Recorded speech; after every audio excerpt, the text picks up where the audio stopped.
Hi, this is a quick video about where I feel I fit in modern Satanism. My friend Aleph did some things on his blog recently about what he termed the satanic zeitgeist and where he felt he fitted into it, and it was an interesting question really, because Satanism is quite varied, and there are a number of things which emerge about it, and they're not really all true for all Satanists, because Satanism is quite varied. I think that if you look at the history of modern Satanism, it does really start with Anton LaVey's Church of Satan and with Anton LaVey's stuff.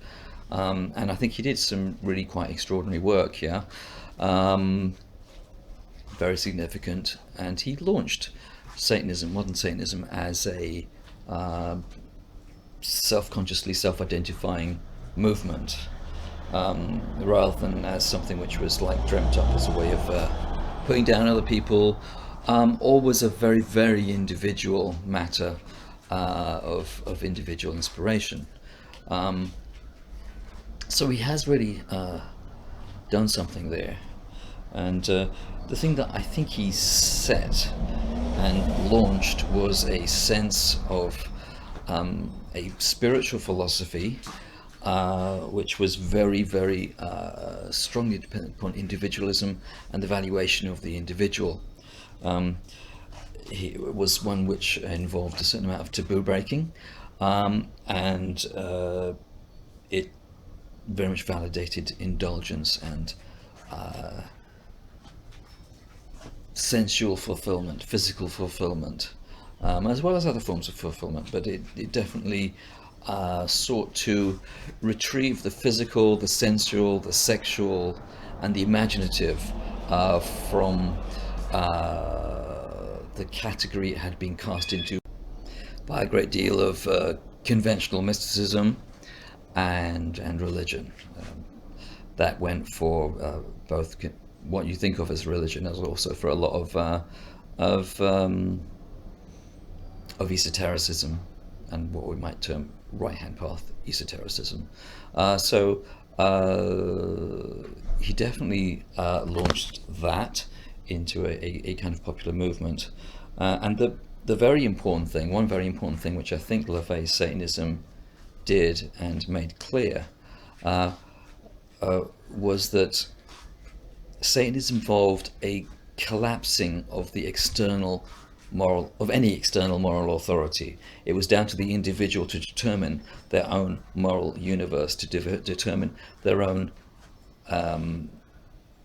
ethical blueprint, their own ethical orientation, based upon your own values as you explore them.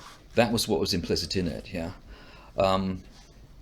and so I think those were very important things in LaVey's teaching, really.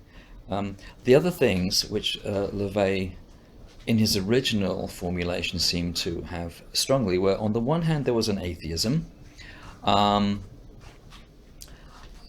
on the other hand, there was a very definite belief in magic. Magic was not treated as something which was just a psychological fulfillment. It could be that as well, but there was definitely a belief in magic involved in LaVey's original Satanism, even though that seemed to be downplayed at a later point. So I think those were all important things in what LaVey launched, and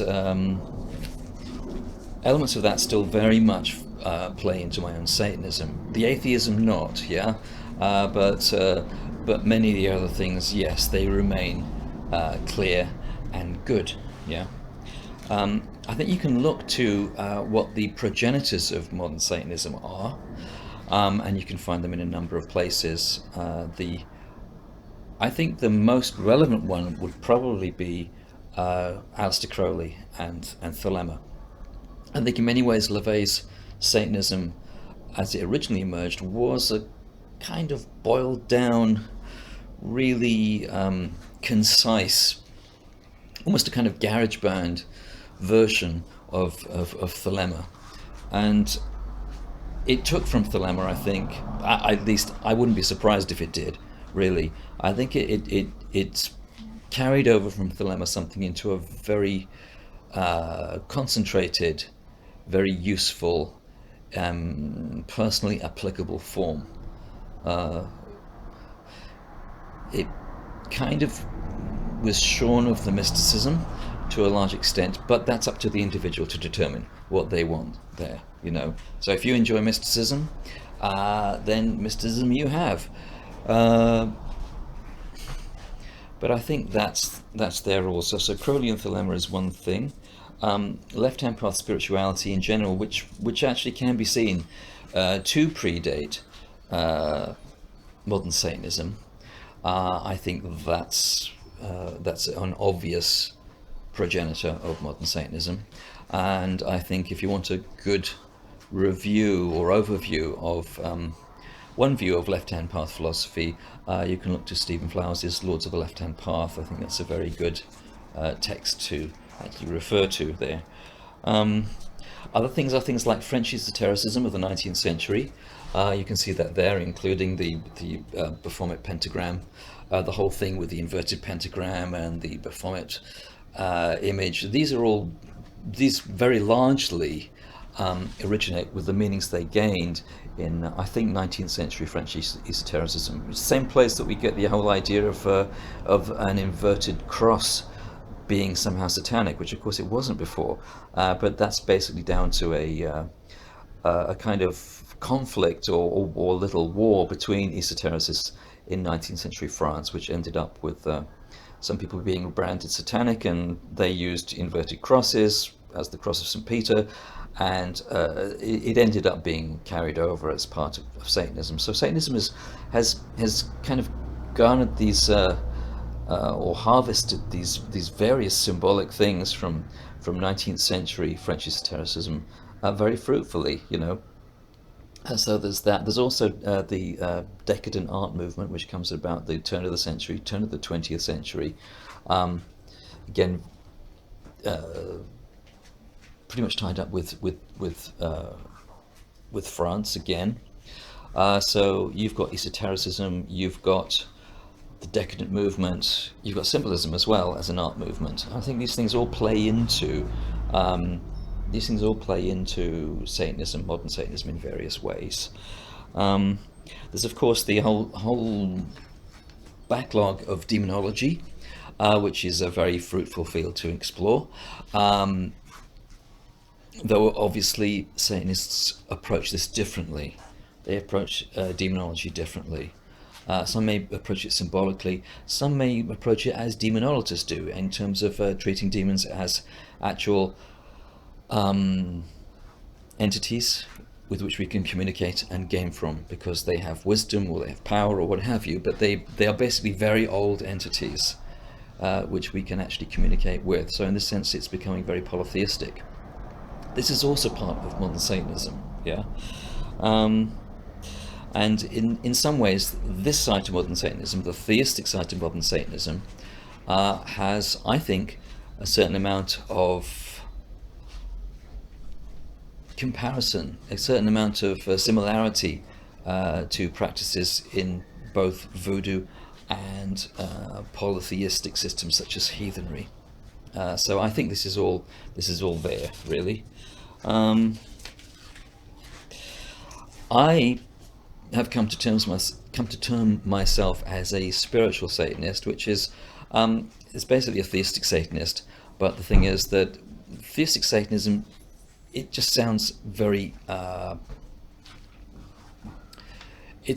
technical. It sounds rather cold and clinical. Yeah, and I think it's more emotionally accurate to describe it as spiritual Satanism, because it has its own spirituality. It believes in the entities, or it relates to entities, yeah, and experiences these entities and these energies, and it works with them in the way that many magicians do, and the way that some pagans do also, and in the way that demonologists do.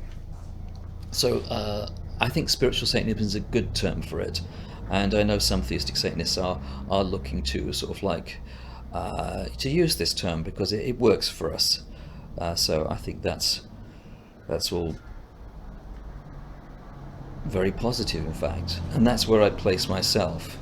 And I think for me, the characteristics of spiritual Satanism personally are that it's very individual, it's magical, it's polytheistic, um, it has a strong basis in occultism and in occult experience, and it is very concerned with self-actualization.